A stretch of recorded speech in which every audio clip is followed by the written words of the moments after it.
أعوذ بالله من الشيطان الرجيم بسم الله الرحمن الرحيم فأما من طغى وآثر الحياة الدنيا فإن الجحيم هي المأوى وأما من خاف مقام ربه ونهى النفس عن الهوى فإن الجنة هي المأوى يسألونك عن الساعة أيان مرساها فيما أنت من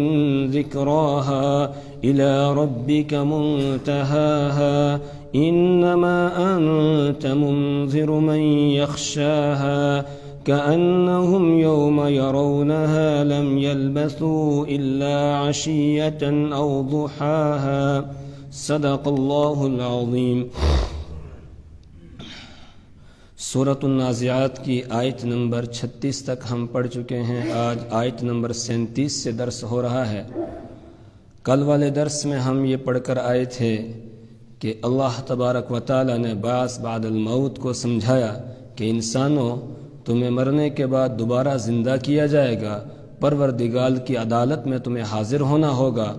اور اگر تمہیں اس بات کا یقین نہیں آ رہا ہے تو اپنے دائیں بائیں آگے پیچھے پائے جانے والی جو اللہ کی قدرت کی نشانیاں ہیں ان میں غور و فکر کر لو، اور پھر اس کے بعد خود بتاؤ، اس سوال کا جواب دو کہ کیا آسمانوں کا پیدا کرنا زیادہ مشکل ہے یا تمہیں دوبارہ زندہ کرنا زیادہ مشکل ہے؟ زمین کو پھیلانا، اس کو بنانا،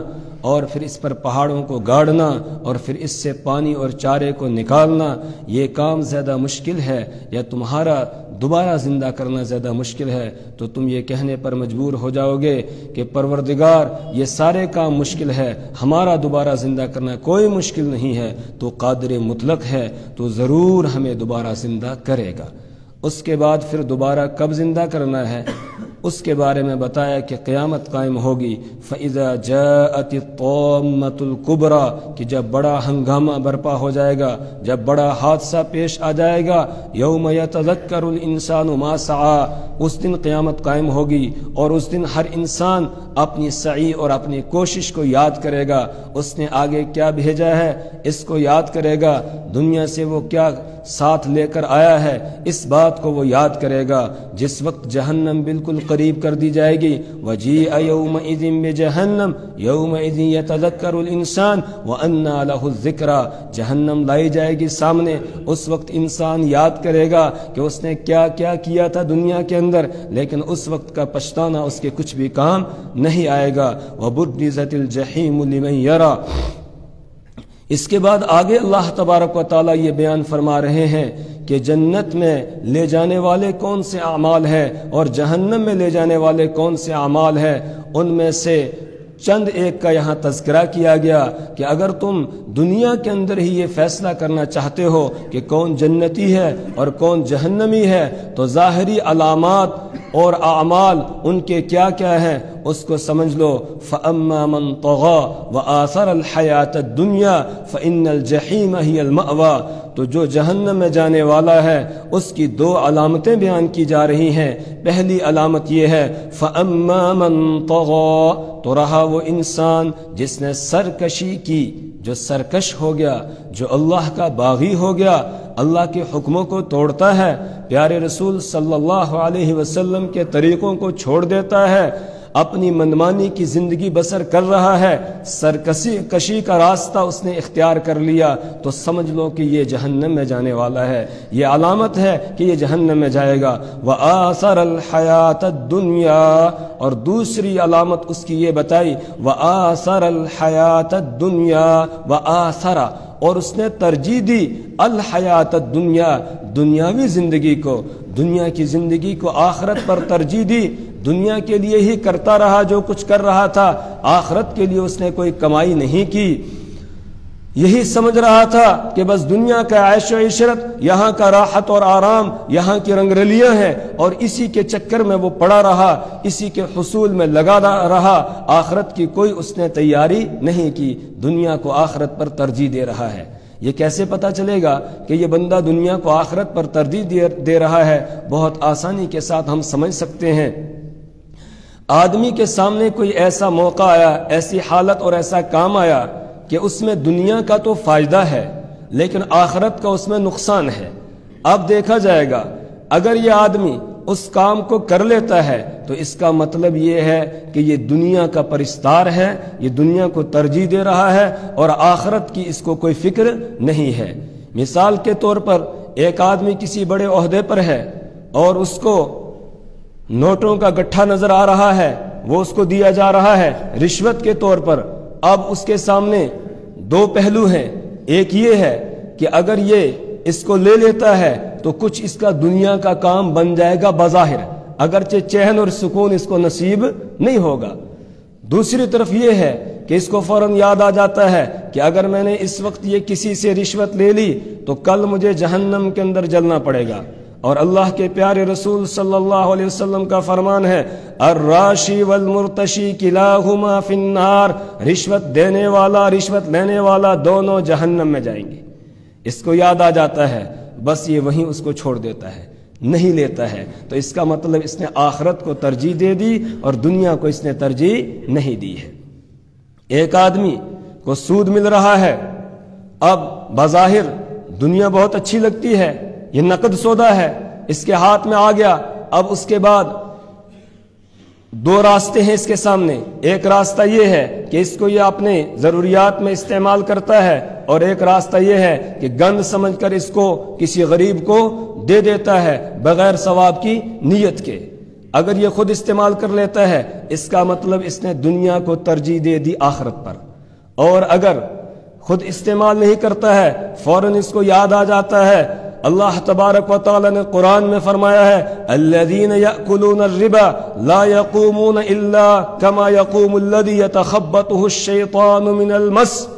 کہ سود کھانے والے قیامت کے دن ویسے اٹھیں گے جس طریقے سے کہ وہ آدمی ہوتا ہے جس پر کوئی جن لپٹ گیا ہو، تو اس طریقے سے یہ اٹھیں گے، یعنی اس وقت ان کا ذہن و دماغ کچھ بھی کام نہیں کر رہا ہوگا، یعنی یہ پاگل بنا کر اٹھائے جائیں گے قیامت کے دن۔ یہ بات اس کو یاد آ جاتی ہے، وہ فوراً اس سے رک جاتا ہے اور خود اس کو استعمال نہیں کرتا ہے، سود نہیں لیتا ہے، نہیں اس کو کھاتا ہے، نہیں استعمال کرتا ہے، بلکہ کسی غریب کو دے دیتا ہے ثواب کی نیت کے ساتھ۔ جس طریقے سے گند کو الگ کیا جاتا ہے، دور کیا جاتا ہے، ثواب کی نیت کے بغیر دے رہا ہے، تو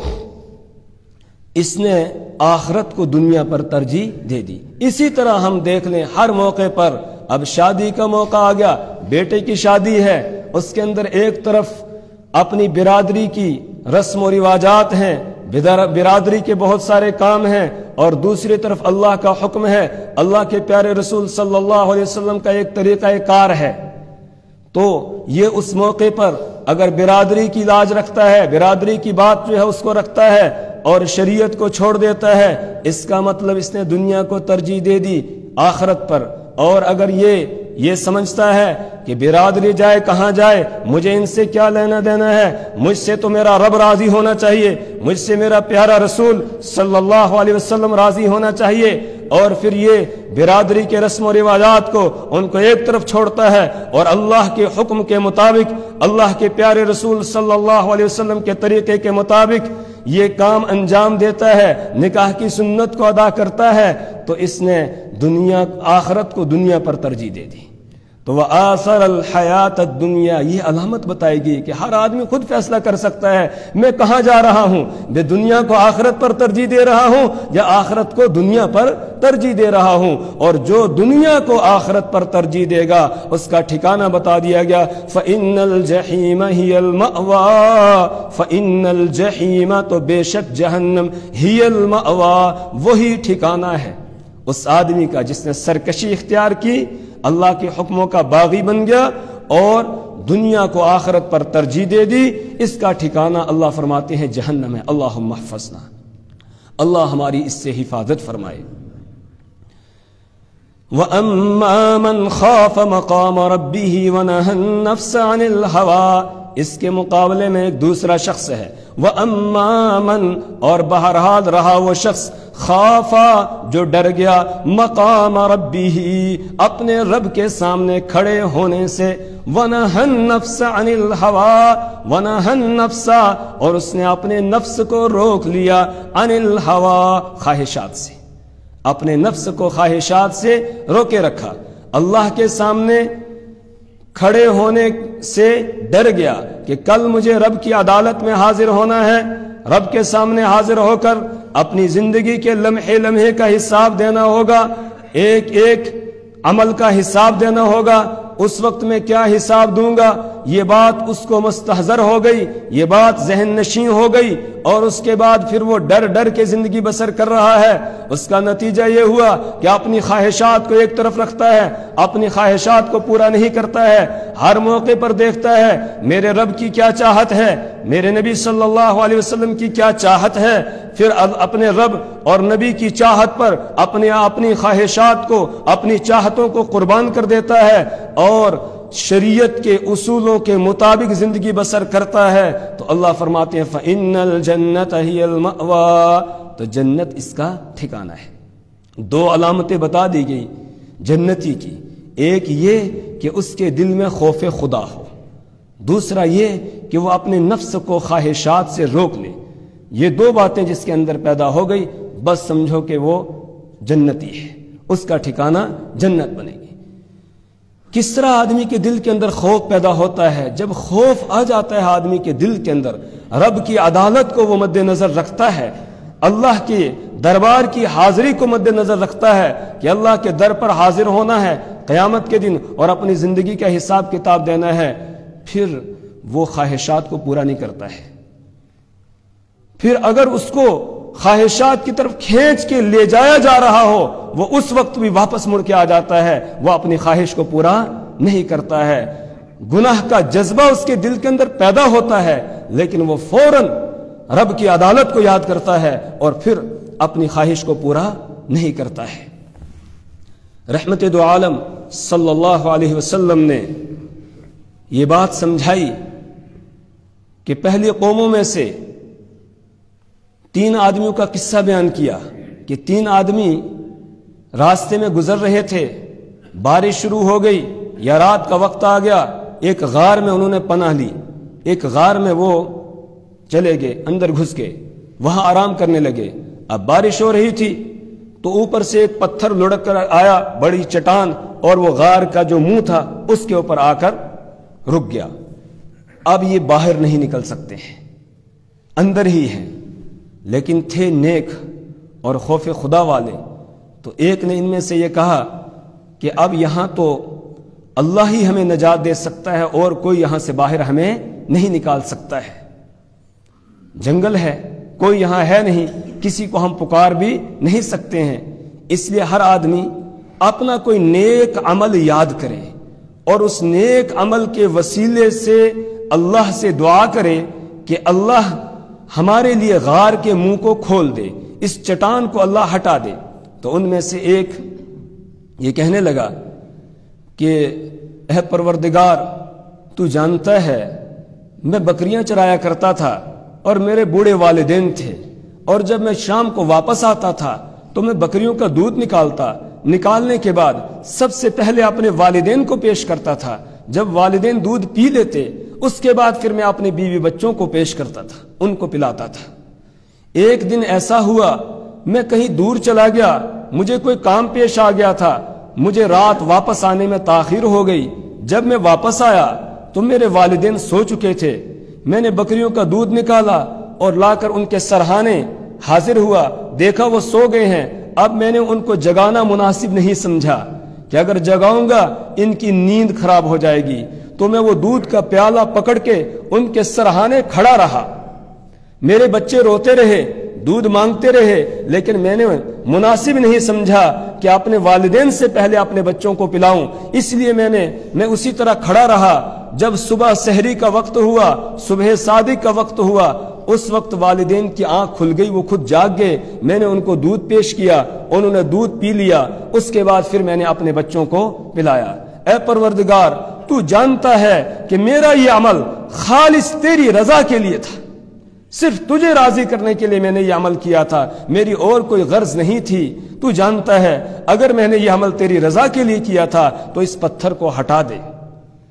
جیسے اس نے یہ دعا کی، تھوڑا سا پتھر ہٹ گیا اور کچھ روشنی باہر سے اندر آنے لگ گئی غار میں۔ اب دوسرا شخص وہ ہاتھ اٹھاتا ہے اور کہتا ہے پروردگار، تو جانتا ہے کہ میری ایک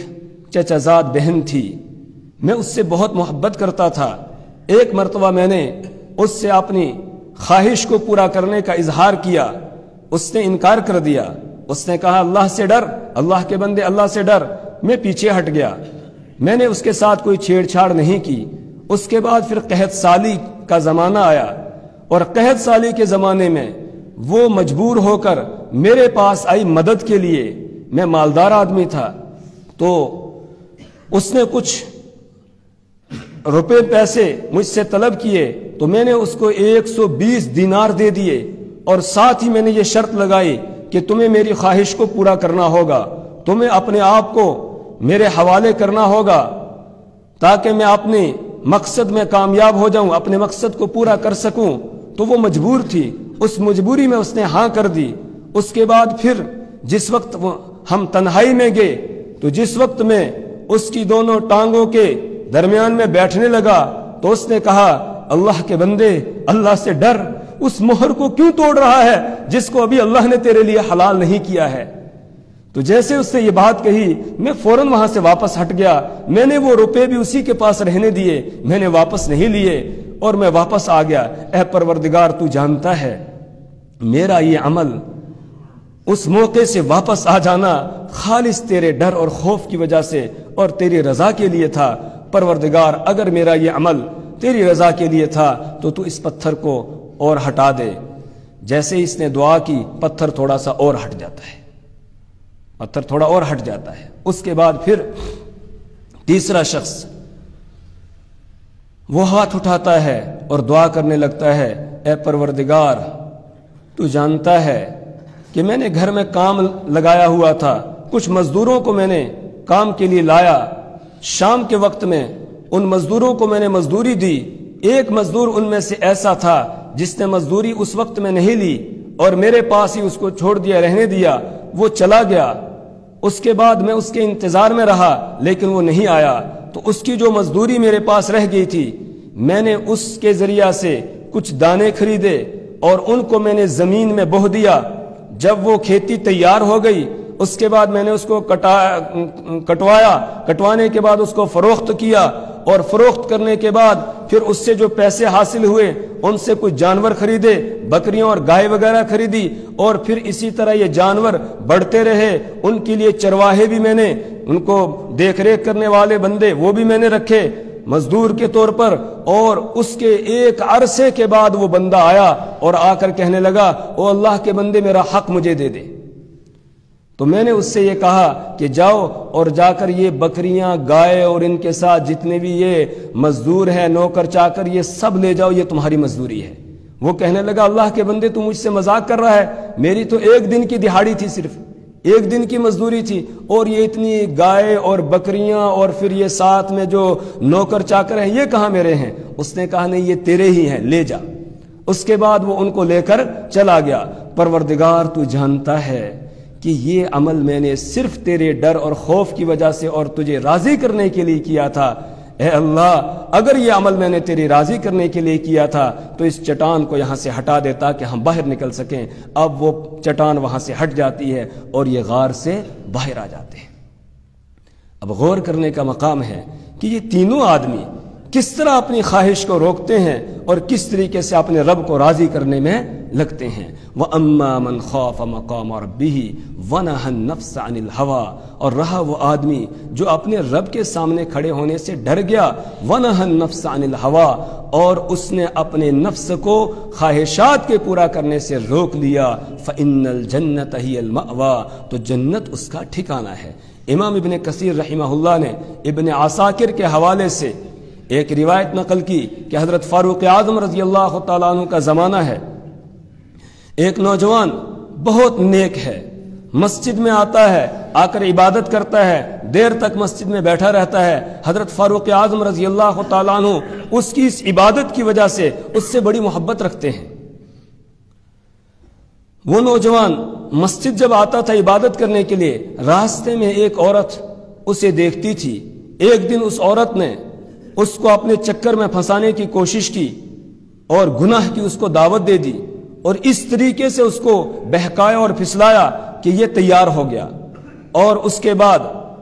وہ عورت اس کو اپنے گھر لے گئی. جیسے ہی یہ اس کے گھر کے دروازے کے اندر داخل ہوتا ہے تو فوراً اس کو قرآن پاک کی آیت یاد آ جاتی ہے. ان الذین اتقوا اذا مسهم طائف من الشیطان تذکروا فاذا هم مبصرون. ان الذین اتقوا کہ بے شک وہ لوگ جو اللہ سے ڈرتے ہیں. ان الذین اتقوا اذا مسهم طائف من الشیطان جب ان کو شیطان کا وسوسہ پہنچتا ہے تو تذکروا وہ فوراً اپنے رب کو یاد کرتے ہیں, رب کی عدالت کو یاد کرتے ہیں. فاذا هم مبصرون تو اب یہ دیکھنے بھالنے والے ہو جاتے ہیں, گناہ سے رک جاتے ہیں. جیسے ہی یہ آیت اس کو یاد آئی اس نے فوراً اس کے اوپر ایسا اثر ہوا اس آیت کے یاد آنے کا کہ ایک دم بے ہوش ہو کر گر پڑا کہ میں کہاں پہنچ گیا, کس جگہ میں آ گیا ہوں, اللہ کی نافرمانی کرنے کے لیے آ گیا ہوں میں. جیسے یہ آیت اس نے تلاوت کی ایک دم بے ہوش ہو کے گر پڑا. اب وہ عورت پریشان ہو گئی, اس نے اپنے گھر کی نوکرانی کو بلایا اور ان دونوں نے اس کو اٹھایا اور اٹھا کر اس نوجوان کے گھر تک یہ لے کر آئی. اس کا والد دروازے کے باہر ہی تھا, اس نے پکڑ لیا, اسی طرح بے ہوشی میں اندر لے گئے. انہوں نے بتایا یہ گر گیا تھا بے ہوش ہو کر, یہ بتایا, وہ لے گیا اندر. کچھ دیر کے بعد رات کے وقت میں اس کو افاقہ ہوا, یہ ہوش میں آ جاتا ہے. جیسے ہی یہ ہوش میں آیا تو باپ نے پوچھا کہ بیٹا آپ کو کیا ہو گیا تھا. اب اس نے بتانا شروع کیا کہ میں مسجد سے نکل کے آ رہا تھا یا جا رہا تھا مسجد کی طرف کہ اس عورت نے مجھے لبھانے کی کوشش کی,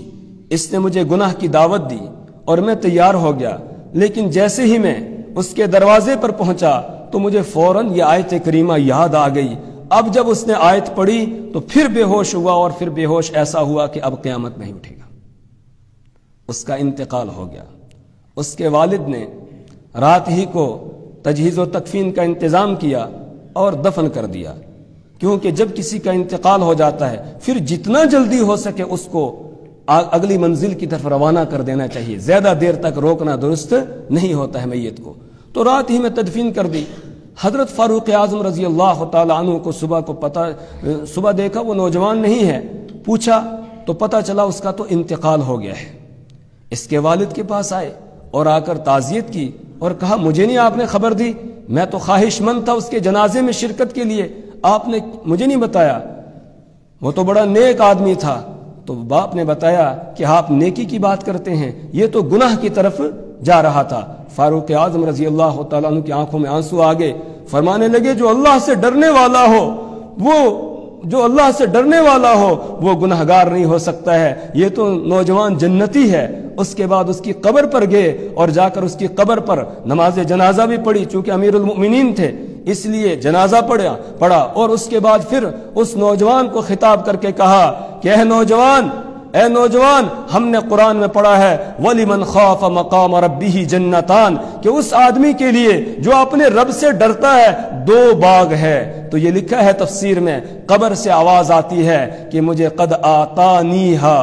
آتانیہم اللہ نے مجھے وہ دونوں باغ دے دیے.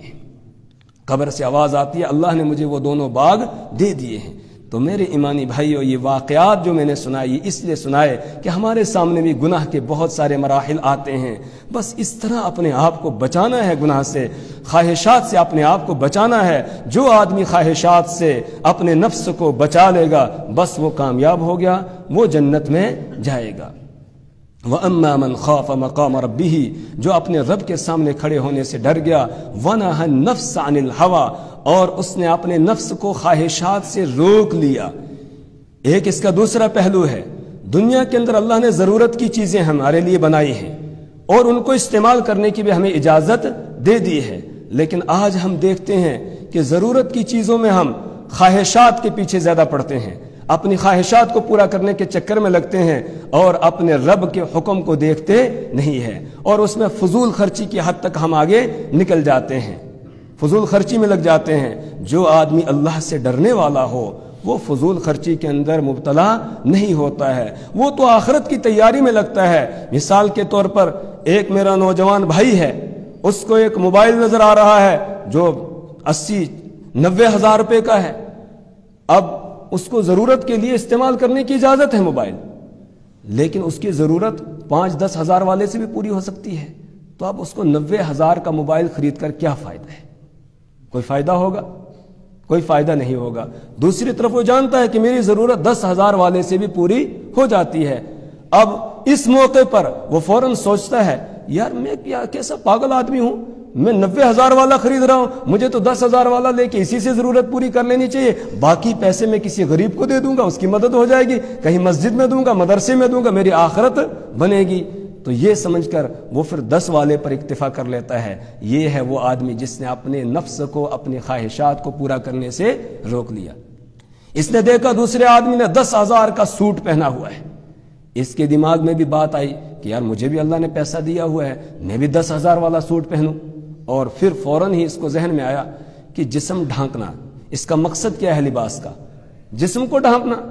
ستر پوشی کرنا، اس لیے اللہ نے لباس بنایا ہے، تو میں درمیانی درجے کا لباس پہنوں گا، اتنا مہنگا مجھے کیا کرنا ہے لے کر؟ 10,000 کا جہاں مجھے سوٹ خریدنا ہے میں ایسا کروں گا 2-4 ہزار والا وہی لے لوں گا، اور اس کے بعد جو پیسے بچیں گے وہ میں اللہ کی راہ میں دے دوں گا اور آخرت میری بنے گی۔ اس طریقے سے اپنے نفس کو وہ روک لیتا ہے اور اپنے لیے فوراً رسول پاک صلی اللہ علیہ وسلم کو آئیڈیل بناتا ہے، نمونہ بناتا ہے کہ میرے نبی صلی اللہ علیہ وسلم کیسے زندگی بسر کر کے گئے ہیں، لہٰذا مجھے ویسے ہی زندگی بسر کرنی ہے۔ پھر اپنی خواہشات کو، اپنے نفس کو اپنی خواہشات سے روک لیتا ہے، اور رسول پاک صلی اللہ علیہ وسلم نے فرمایا لا یؤمن احدکم حتی یکون ہواہ تبعا لما جئت بہ، تم میں سے کوئی شخص اس وقت تک مومن نہیں ہو سکتا ہے جب تک کہ وہ اپنی خواہشات کو میرے لائے ہوئے دین کے تابع نہیں کر دیتا ہے، تب تک وہ مومن نہیں ہو سکتا ہے۔ تو اس آیت کا پیغام میرے لیے اور آپ کے لیے اور تمام ایمان والوں کے لیے یہ ہے کہ ہم اپنی خواہشات پر کنٹرول کریں، اپنی خواہشات کو پورا کرنے سے اپنے نفس کو بچائیں، روکیں، اور اللہ کی مرضی کیا ہے، اللہ کے پیارے رسول صلی اللہ علیہ وسلم کی چاہت کیا ہے اس کو دیکھیں اور اس کے مطابق زندگی بسر کریں۔ جنت اور جہنم کے بارے میں رسول اکرم صلی اللہ علیہ وسلم نے فرمایا حفت النار حفت الجنت بالمکارہ، کہ جنت کو گھیر دیا گیا ہے ناپسندیدہ چیزوں کے ذریعہ سے، مکارہ کے ذریعہ سے، یعنی وہ چیزیں جن کو آدمی کا نفس چاہتا نہیں ہے کرنا، ان کے ذریعہ سے اللہ نے جنت کو گھیر دیا ہے۔ جو آدمی ان کاموں کو کر کے آئے گا جن کو جی نہیں چاہتا ہے لیکن وہ اللہ کا حکم سمجھ کے پورا کر رہا ہے، بس اللہ اس کو جنت دے دے گا۔ اب بتائیے، ہم رات کو سوتے ہیں نرم اور گرم بستر پر، آج کل تو صبح اٹھنے کو جی چاہتا ہے؟ جی نہیں چاہتا ہے۔ اٹھ کر پھر وضو کرنا، اور پھر ٹھنڈے پانی سے اگر وضو ہو تو جی چاہتا ہے؟ نہیں چاہتا ہے۔ لیکن آدمی کیا کرتا ہے؟ اٹھتا ہے اللہ کے ڈر اور خوف کی وجہ سے، وضو کرتا ہے، پھر اللہ کے سامنے سجدہ ریز ہو جاتا ہے۔ یہ ہے وہ عمل جس کو نفس نہیں چاہ رہا تھا، جی نہیں چاہ رہا تھا، لیکن اس نے وہ کیا، تو جنت کا مستحق بنے گا۔ اور آگے فرمایا وَحُفَّتِ النَّارُ بِالشَّهَوَاتِ، اور جہنم کو گھیر دیا گیا ہے خواہشات کے ذریعہ سے۔ جو اپنی خواہشات پر چلے گا بس اس کا ٹھکانہ جہنم بنے گا۔ اس کا ٹھکانہ کیا ہے؟ جہنم ہے۔ مثال کے طور پر جی میں آیا کہ میں یہ حرام کھا لوں، اب اس نے حرام کھا لیا تو یہ اپنی خواہش پر چل رہا ہے، اس خواہش کی وجہ سے یہ جہنم کا مستحق ہو جاتا ہے۔ تو حفت الجنت بالمکارہ، جنت کو گھیر دیا گیا ہے ناپسندیدہ، یعنی جن کو جی نفس نہیں چاہتا ہے ان کاموں کے ذریعہ سے، اور جہنم کو گھیر دیا گیا ہے خواہشات کے ذریعہ سے، یعنی ان کاموں سے جن کو نفس کرنے کو کہتا ہے۔ اللہ تبارک و تعالی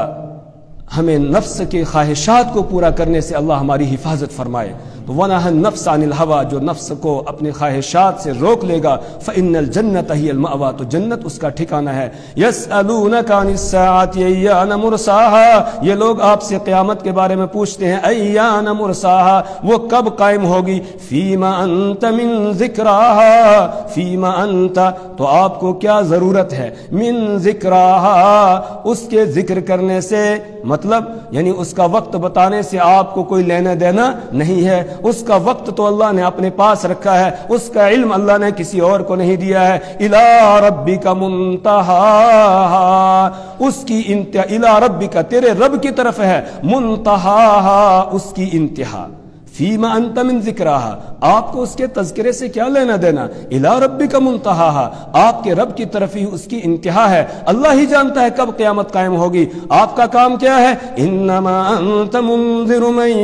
یخشاہا، انما انت منذر، آپ تو ڈرانے والے ہیں، من یخشاہا، اس آدمی کو جو قیامت کے دن سے ڈرنے والا ہے، جس کو یہ بات ملحوظ ہے، مد نظر ہے، کل مجھے رب کی عدالت میں حاضر ہو کر اپنی زندگی کا حساب کتاب دینا ہوگا، آپ اس کو ڈرانے والے ہیں۔ اور یہ قیامت کے بارے میں پوچھ رہے ہیں کب آئے گی، جب وہ آ جائے گی اس وقت ان کی حالت کیا ہوگی، کأنہم یوم یرونہا لم یلبسوا الا عشیۃ او ضحاہا، کأنہم گویا کہ یوم اس دن، یرونہا جس دن یہ اس کو دیکھ لیں گے،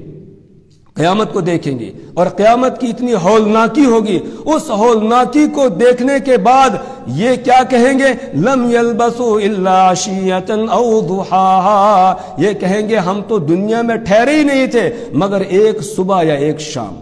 لم یلبسوا وہ نہیں ٹھہرے، الا عشیۃ مگر شام، او ضحاہا یا صبح کا وقت، یعنی شام کا پہر یا صبح کا پہر، بس اتنا ہی وہ ٹھہرے ہیں، اس سے زیادہ دنیا میں ٹھہرے نہیں ہیں۔ مطلب دنیا کے اندر جو عیش و عشرت میں انہوں نے زندگی بسر کی تھی وہ سب کو بھول جائیں گے کہ کتنا عرصہ ہم وہاں رہے ہیں، بس یہ کہیں گے دنیا میں تو ایک بس جھٹکا لگا تھا، ہم دنیا میں گئے اور وہاں سے واپس یہاں پہنچ گئے ہیں۔ اس طریقے سے اس وقت جو ہے ان کا خیال ہوگا، اور اس وقت تمنا کریں گے ہائے کاش ہم نے دنیا کے اندر کچھ کمائی کی ہوتی، آج وہ ہمارے یہاں کام آ جاتی، لیکن وہاں پچھتانا کچھ بھی کام نہیں آئے گا۔ ہمارا پروردگار کتنا مہربان ہے، کتنا رحیم ہے، وہ یہی ہمیں بتا رہا ہے کہ لوگوں یہ حالات آگے آنے والے ہیں، یہ منزلیں ہیں، تمہیں یہاں پہنچنا ہے، ان کو طے کرنا ہے تمہیں، لہٰذا یہاں کی تیاری کر کے آنا، بغیر تیاری کے نہیں آ جانا۔ اللہ سے دعا کرے اللہ ہمیں اپنی کتاب کی سمجھ اور فہم عطا فرمائے،